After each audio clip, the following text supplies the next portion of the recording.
नमस्कार दोस्तों, आपका स्वागत है द टून्स किड्स में। अगर आप हमारे चैनल पर नए हैं तो सब्सक्राइब बटन दबाना न भूलें और नई वीडियो की नोटिफिकेशन पाने के लिए बेल आइकन भी दबाएं। रामाया को उसी गांव में खुद का एक खेत होता था। उस खेत में वो फसल उगाता था और उससे आए हुए पैसों से अपना घर चलाता था।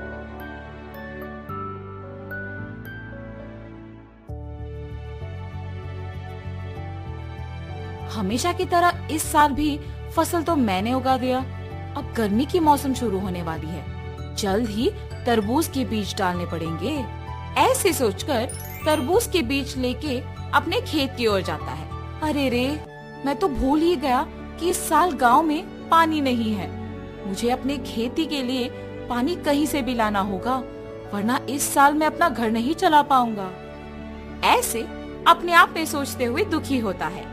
इतने में उसके पड़ोसी खेत का मालिक विश्वनाथ रामैया को देख उसके पास आता है। अरे रामैया, इतना क्या सोच रहे हो कि मेरा आना भी देखा नहीं तुमने? विश्वनाथ, तुम्हें तो पता है कि मैं हर साल चावल की फसल के बाद तरबूज उगाता हूँ, मगर इस साल गांव में पानी ना होने के कारण मैं तरबूज नहीं उगा सकता हूँ। मैं अपना घर कैसे चलाऊंगा? क्या तुम पानी के बारे में इतना सोच रहे हो? उसमें क्या है, इस सारे गांव में सिर्फ मेरे ही खेत में तो मोटर है। मेरे मोटर का उपयोग करके तुम हमेशा की तरह अपने खेत में तरबूज उगाओ। मैं तुम्हारा एहसान कभी नहीं भूल सकता हूँ। ऐसे कहकर उसके खेत में मौजूद मोटर के सहायता से पानी का उपयोग करके तरबूज उगाता है। कुछ ही महीनों में उसके खेत में तरबूज अच्छे उगते देख बहुत खुश होता है।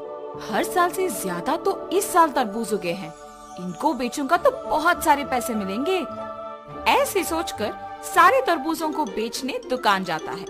वहाँ दुकानदार तरबूजों को लेके पैसे देता है। ये सब उसी दुकान के पास मौजूद विश्वनाथ देखता है। रामैया को तरबूज की फसल उगा के बहुत सारे पैसे मिले हैं। मेरे पानी देने के वजह से ही ये उसके लिए मुमकिन हुआ है, इसीलिए आए हुए पैसों में आधा हिस्सा मुझे मिलना चाहिए। इसके बारे में मुझे रामैया से पूछना होगा। रामैया, मेरे पानी देने के वजह से ही तो तुम इतने तरबूजों को उगा सके हो। हाँ, आपने सच ही कहा है। उस दिन आपने अगर पानी नहीं दिया होता तो आज मेरे हाथों में पैसे नहीं होते। अगर मैं तुम्हें पानी नहीं देता तो तुम्हारे पास आज पैसे नहीं होते ना। मतलब तुम्हारे हाथ में जो पैसे हैं उसमें आधा हिस्सा मुझे मिलना चाहिए ना। ठीक है जी, आपको सिर्फ इन पैसों में आधा हिस्सा चाहिए ना। लीजिए, आप ही की वजह से तो ये मेरे पास आए हैं। ऐसे खुशी से पैसे देता है। मैंने सोचा कि तुम पैसे नहीं दोगे, लेकिन तुमने मेरा एहसान वाकई चुका दिया। मेरे पूछने पर बिना सोचे तुमने पैसे बस दे दिया। तुम अगर ऐसे ही रहोगे तो तुम्हारी अच्छाई ही तुम्हें नष्ट कर देगी। ऐसे कहकर पैसे लेके वहाँ से चले जाता है। अब मेरे पास कुछ ही पैसे बचे हैं, इनके साथ मुझे कोई व्यापार शुरू करना होगा, मगर कौन सा? ऐसे सोचते रहता है।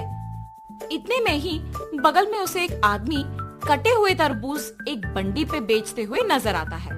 प्यास लग रहा है, एक तरबूज का टुकड़ा खाऊंगा।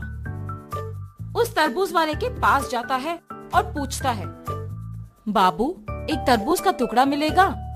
जी हाँ। एक तरबूज का टुकड़ा कितने का है? सिर्फ 5 रुपए है जी। एक तरबूज का टुकड़ा 5 रुपए का है? एक पूरा तरबूज तो बहुत कम पैसों में मिल जाएगा। मैं मेरे पास के सारे पैसों से तरबूज खरीदूंगा और उन्हें ऐसे टुकड़े बना के बेचूंगा। ऐसे मुझे बहुत पैसे मिलेंगे। तुरंत उसको पैसे देके उसके पास के सारे तरबूज लेके जाता है। उन तरबूजों को एक बंडी के ऊपर रख के उन्हें अच्छे टुकड़ों में काट के बेचने लगता है। ऐसे उसका व्यापार बहुत अच्छा चलता है। हर रोज की तरह एक दिन वो जब तरबूज बेच रहा था। आप सबको पता है कि इस गांव में कुछ दिनों से चोरी हो रही है। जो भी इन चोरों को पकड़ के जमींदार जी के हवाले करेगा, उनको जमींदार जी अभिनंदन करके तोहफा देंगे। उस विज्ञापन को रामैया सुनता है। उस दिन दोपहर को 4 आदमी उसके पास आते हैं।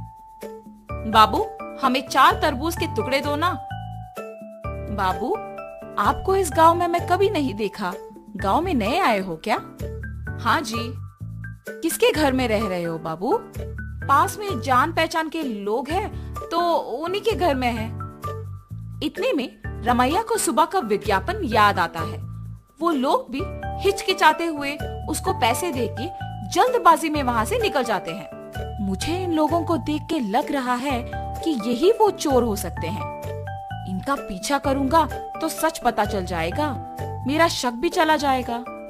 ये फैसला करके उनका पीछा करता है। उन लोगों को एक घर में घुसते हुए देखता है। खिड़की में से उन लोगों को देखते रहता है। हम लोगों पे शक आए इससे पहले हमें जमींदार के घर में चोरी करके इस गांव से बाहर निकलना होगा। मेरे सोच के अनुसार ये लोग तो चोर ही निकले हैं। तुरंत मुझे ये जमींदार को बताना होगा, वरना आज जो चोरी होगा उसका कारण तो मैं ही बन जाऊंगा। तुरंत वो वहाँ से जमींदार के पास जाता है। जमींदार साहब, जमींदार साहब। अरे क्या हुआ रामैया, यहाँ आए हो? इस गांव में हो रही चोरियों के पीछे जो लोग हैं वो मुझे पता है, यही बताने आपके पास आया हूँ मैं। इतना ही नहीं, मैं उन्हें ये कहते हुए सुना कि वो आज आपके घर में चोरी करने वाले हैं, इसीलिए तुरंत आपके पास आया हूँ। ऐसे सब कुछ जमींदार को बताता है। क्या तुम्हें पता है कि वो लोग कहाँ हैं? जी साहब, पता है। सेवकों, तुम लोग अब रामैया के साथ जाके उन चोरों को पकड़ के मेरे पास लाओ। जी प्रभु। जमींदार के आज्ञा के अनुसार सेवक उन चोरों के घर जाके उनको पकड़ के जमींदार के पास लेके आते हैं। उन चोरों को पकड़ने के लिए गांव वालों के सामने रमैया का अभिनंदन किया जाता है और जमींदार उनके वचन के अनुसार उनके जायदाद में एक हिस्सा उसको देते हैं। तुम्हारे अच्छाई की वजह से ही तुम उनके जायदाद में एक हिस्सा पाए हो।